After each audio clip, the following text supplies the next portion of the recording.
Hello dear children. Today we'll be dealing with operations on real numbers. Now in our lower classes we have learned about the properties of numbers. What are the four properties that we have learned? Closure property, commutative property, associative property and distributive property. Now what is closure property? Let us just recollect what we have learned in the lower classes. Closure property. Closure property means if you add, subtract, multiply or divide the same type of number, two numbers which are the same, then the result also will be the same type of number. For example, if you are taking two natural numbers, okay, 2 and 3. If you add 2 plus 3, you will be getting 5, which is still a natural number. Clear? Now when you multiply 2 into 3 is 6, which is also a natural number. So closure property means if you add, subtract, multiply or divide two numbers, then the result also will be the same type of number. That is closure property. Now what is commutative property? If you add, multiply, subtract or divide two numbers in any order, the result remains the same. For example, 2 plus 3 is 5, 3 plus 2 is also 5. The result is the same. 2 into 3 is 6, 3 into 2 is 6. Both are same. Then what is associative property? Associative means more than two numbers. In general, I will say A plus B plus C. More than two numbers, three numbers are here, will be the same as A plus C plus B. It will be also same as B plus C plus A. In whichever order you take it, the result will be the same. That is associative property. Then we have seen about distributive property. What is distributive property? In general, A into B plus C. A into B plus C will be equal to A into B plus A into C. That is a general form. Now, keeping this in mind, we will be learning about the how these properties affect the rational and irrational numbers. In class 8, you have learned about the properties associated with rational numbers. Rational numbers satisfy commutative, associative and distributive property. It also satisfies closure property. All the four properties rational numbers will satisfy. That is, if you add, subtract, multiply or divide two rational numbers, the result also will be the same rational number. You will get the same rational number, So that is closure property. Commutative also, when you multiply either way, you will be getting the same number, same rational number. Associative also three numbers. But subtraction and division not possible. It's not always satisfying. So addition and multiplication will be satisfied. Now coming to irrational numbers. Irrational numbers also satisfy the conditions for associative property, commutative property and distributive property. Now coming to closure property for irrational numbers, always it does not satisfy. There are certain cases where closure property will not be satisfied. One or two examples I'll tell you. Now, what is closure property? It should be the same type of number. Whether you add, subtract, multiply or divide two numbers, two rational numbers, the result also should be a irrational number. Now, suppose I am taking, say, root 2 plus root 3. Here both of them are irrational numbers. Now, what would be the result? The result is also a irrational number. How you can know that it is an irrational number? See, what is the value of root 2? The decimal expansion for root 2, it is non-terminating and non-recurring. Same is the case with root 3 also. It is also non-terminating and non-recurring.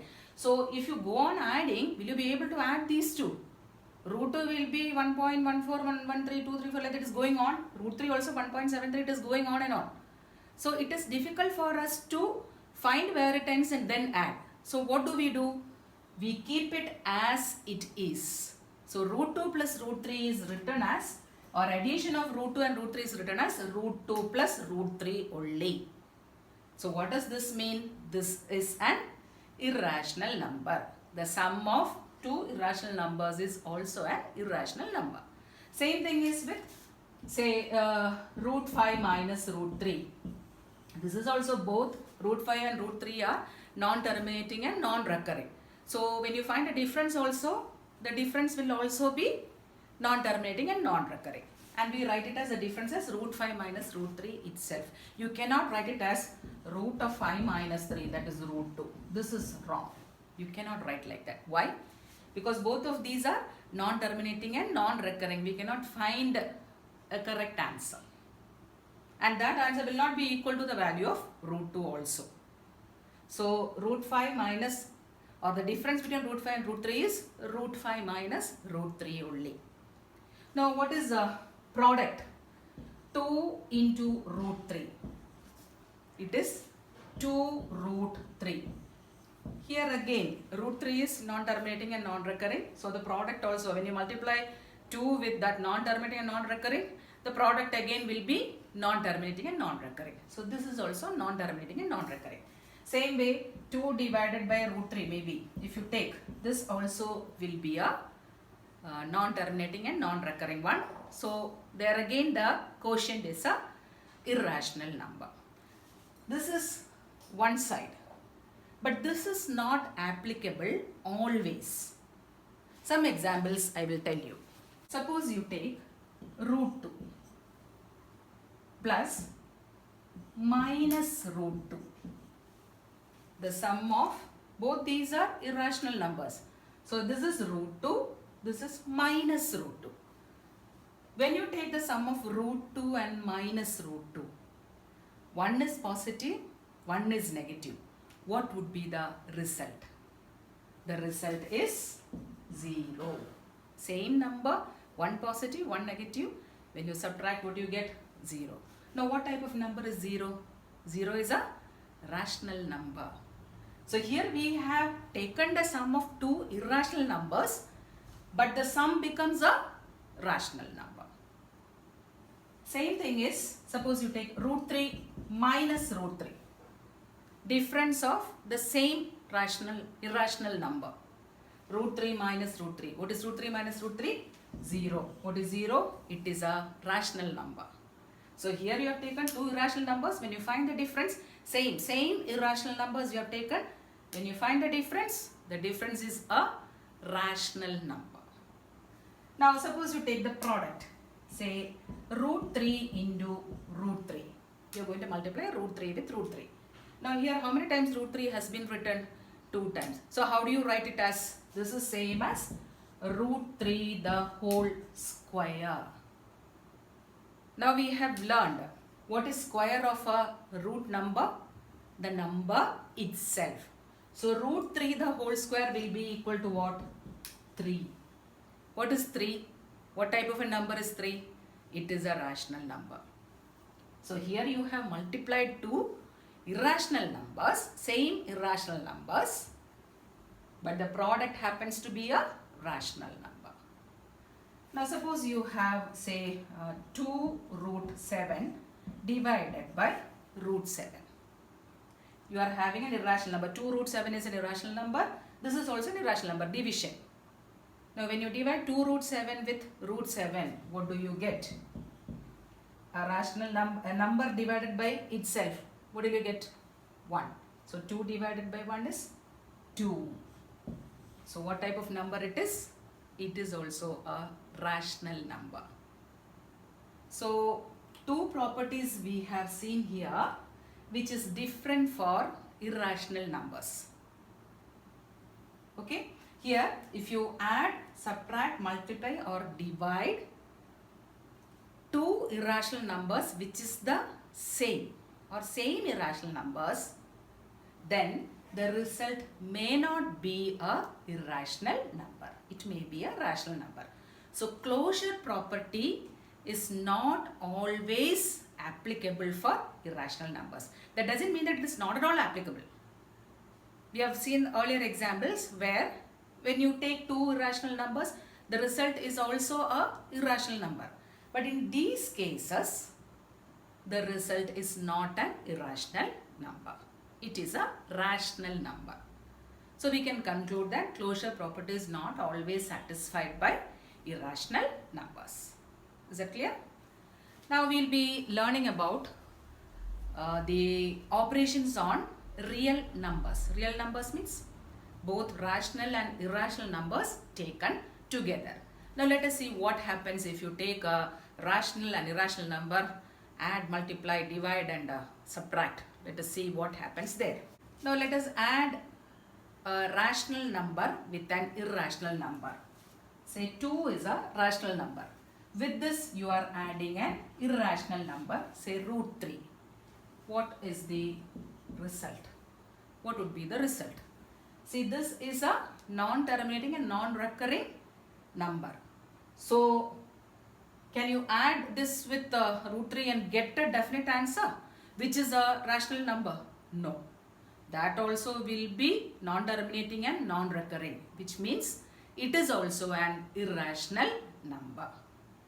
So, when you add a rational number with an irrational number, the result will be a irrational number. And how do you write this? 2 added with root 3, you will be writing it as 2 plus root 3 only. You cannot write it as 2 root 3 or say 2 plus 1.7, something like this. You cannot do. So you will be writing it only as 2 plus root 3.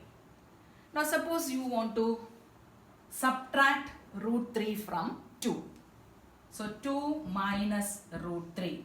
Here also just see root 3 is non-terminating and non-recurring. So if you try to subtract, what you will get, the result also will be a non-terminating and non-recurring decimal expansion. So what type of number it will be? That will be also a irrational number. So the sum or difference of a rational number and an irrational number is always a irrational number. Is it clear? Now let us take the case of product. Say 2 into root 3. Earlier as we have seen, 2 is a rational number, root 3 is an irrational number. So 2 into root 3 will be 2 root 3. What type of number it is? It is an irrational number. Same thing, 2 by root 3 if you are taking, the result will be an irrational number because this is non-terminating and non-recurring. So this again the product and the quotient will also be irrational numbers. So two properties we have seen here. If you take a rational and an irrational number, the sum or difference of a rational and irrational number is always irrational. The product or quotient of a rational number and an irrational number is also irrational. Is that clear? Now these things you have to keep in mind while solving problems. There will be questions coming where you will be asked to write the product in later cases. So you should have this in your mind. Okay, what is the result when you add a rational number with an irrational number, or when you multiply a rational number with an irrational number, what is the result? You will have to find it out. So keep this in mind. Now let us take the case of roots. Root, square root let us take. Now square root of a number A, a natural number A, will be equal to B on a condition. What is the condition? If B square is equal to A. Let me be clear again. If A is a natural number, root of A will be equal to B if B square is equal to A. Another example I'll give you. Suppose you take root of 25. What is root of 25? Root of 25 will be equal to 5. When will this be possible? Root of 25 is equal to 5. When? If 5 square is equal to 25. Is 5 square equal to 25? Yes. 5 square means 5 multiplied twice. So 5 into 5, 5 square is 25. So root of 25 is equal to 5. Earlier I have told you about perfect squares. So what is root 81? Root 81 will be equal to 9. What is the condition? If 9 square is equal to 81. If 9 square is equal to 81, then root of 81 will be equal to 9. Square root of, see, we simply say root of. This means it is square root. Now coming to cube root. Cube root. How do you write cube root? 3 outside the root. So cube root of 64. Apply the same rule here. Cube root of 64 will be equal to some number if the cube of that number is equal to 64. Cube root of 64 will be equal to a number if cube of that particular number is equal to 64. Which number multiplied thrice will give you 64? 4. 4 into 4, 16. 16 into 4, 64. So 4 multiplied thrice will give you 64. So cube root of 64 will be equal to what? 4. Condition if 4 cube is equal to 64. So generalization, how will you write? Cube root of a natural number A will be equal to B if B cube is equal to A. Same way it can go to fifth root. Fifth root of A will be equal to B if B raised to 5 is equal to A. What is B raised to 5? B multiplied by itself 5 times. B into B into B into B into B. So fifth root of A will be equal to B if B raised to 5 is equal to A. So in general we can say nth root of a natural number A will be equal to B if B raised to n is equal to A. This is the general format for root. Nth root of A will be equal to B if B raised to n is equal to A.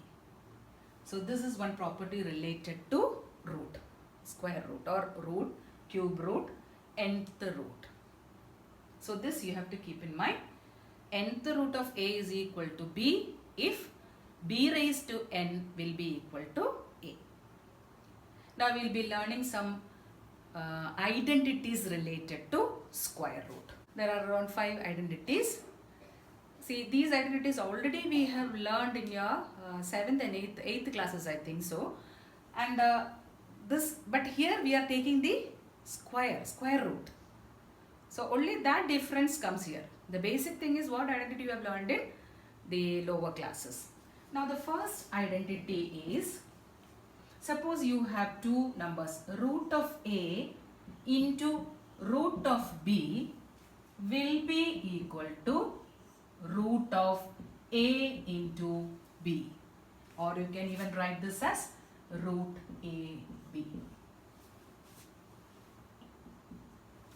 So root of A into root of B will be equal to the whole root upon A into B. One example, say root 2 into root 3 will be equal to root of 2 into 3, or this is equal to root 6. But the root 2 plus root 3 is not root of 2 plus 3 root 5. That is not an identity. You don't get that also. Here root 2 into root 3 will be equal to root of 2 into 3 or root 6. So what is this identity? Root A into root B will be equal to root AB. Now same thing for division also we have. Root of A divided by root of B will be equal to root A by B. One example, say root 2 by root 3, same thing, will be equal to the whole root of 2 by 3. Root of 2 by 3. Is it clear? Now third property is root A plus root B into root A minus root B. Just see this clearly. root a plus root b into root a minus root b. Just go back to the identities what we have learned. This resembles which identity? A plus b into a minus b. What is identity? A plus b into a minus b? A square minus b square. A plus b into a minus b is a square minus b square. Now what is our a here? Here it is root a. And what is our b here? Root b. So what is a plus b into a minus b? A square minus b square. Here our a is root a. So this will be root a the whole square minus root b the whole square. A plus b into a minus b is a square minus b square. Our a here is root a and b is root b. So root of a the whole square minus root of b the whole square. What is square of a root? The number itself. So root a the whole square will be a and root b the whole square will be b. So a minus b. So what is the relation? Root a plus root b into root a minus root b will be equal to a minus b. One example I will give you. Say root 2 plus root 3 into root 2 minus root 3. A plus b into a minus b will be a square minus b square. So this will be root 2 the whole square minus root 3 the whole square. Square of a root is a number. So this will be 2 minus 3 which is equal to minus 1. Is it clear?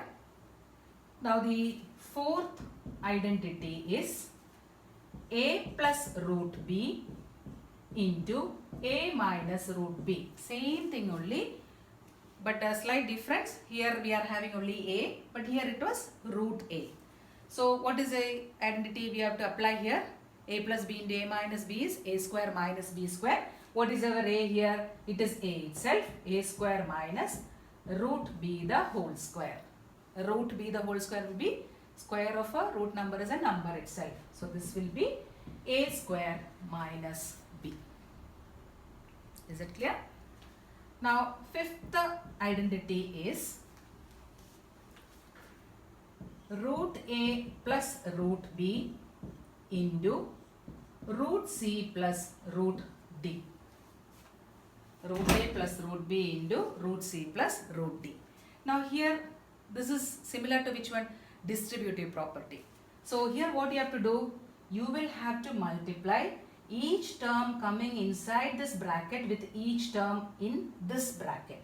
So you will have to multiply root a with root c as well as root a with root d. Then you will multiply root b with root c and root b with root d also. So what is your result?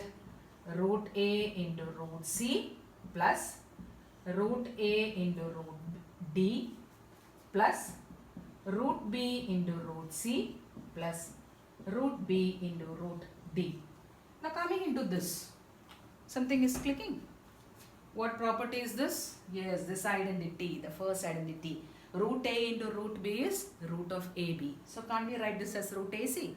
Yes, so this will be root of ac plus root ad plus root bc plus root bd.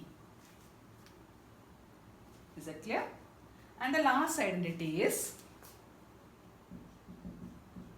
root a plus root b the whole square. Now this is similar to which identity we have learned? A plus b the whole square. What is a plus b the whole square? A plus b the whole square equals a square plus 2ab plus b square. A square plus 2ab plus b square. Now substitute that here. What is our a here? Root a. And what is our b here? Root b. So a square will be root a the whole square plus 2 into what is our a? Root a into what is our b? Root b plus b square. What is our b? Root b the whole square. Now square of a root is a number itself. So root a the whole square is equal to a plus 2 into root a into root b can be written as root ab. So it is 2 root ab plus root b the whole square will be b. So what is the identity? Root a plus root b the whole square will be equal to a plus 2 root ab plus b. So these are the 6 identities what we have to learn related to the square root. You may get questions based on these identities for simplification. See, 2-3 examples I have shown. If you want, I will do one example based on this 5. Identity 5. Say root 2 plus root 7 into root 3 plus root 5. Suppose this is a question. So you will be writing using which identity you are doing this. Which identity? Fifth identity. What is it? Root a plus root b into root c plus root d will be equal to what? Root ac plus root ad plus root bc plus root bd. So this will be root of root 2 into root 3 is 2 into 3 root 6 plus root 2 into root 5 will be root of 2 into 5 root 10 plus root 7 into root 3 will be root of 7 into 3 root 21 plus root 7 into root 5 will be root of 7 into 5 root 35. This is the simplified form for this particular question relating to use of identities. See, you cannot add root 6 plus root 10 plus root 21 plus root 35 as 6 plus 10, 16 plus 21 is 37 plus 35. No, because each of this is a non-terminating and non-recurring decimal expansion. So these are all irrational numbers. So it's not possible to add them all and keep. Multiplication, of course, it is possible. Is that clear? Now, one more example I shall give based on this. Say root 2 plus root 7 the whole square. This will be what identity? A square plus 2ab plus b square. Just relate our a and b here. What is our a? Root 2. So this will be a square plus 2ab plus b square, root 7 the whole square. 2 square is, root 2 square is 2 plus root 2 into root 7 is root of 2 into 7 root 14. So plus 2 root 14 plus root 7 the whole square is 7. Now here you have got 2 rational numbers here that you can add. So this will be 2 plus 7. How much? 9. 9 plus 2 root 14. This is the simplified form. Please don't add this 2 along with 9 and write 11 root 14. This 2 cannot be added with 9. Why? Because this is a separate term. This is one term together. 2 root 14 is a single term. You cannot separate the 2 from it. So this will be 9 plus 2 root 14 only. Hope you have understood all these identities. Please learn these identities by heart so that you can apply it to solve the problems. Simplification problems will be given. Okay, thank you children.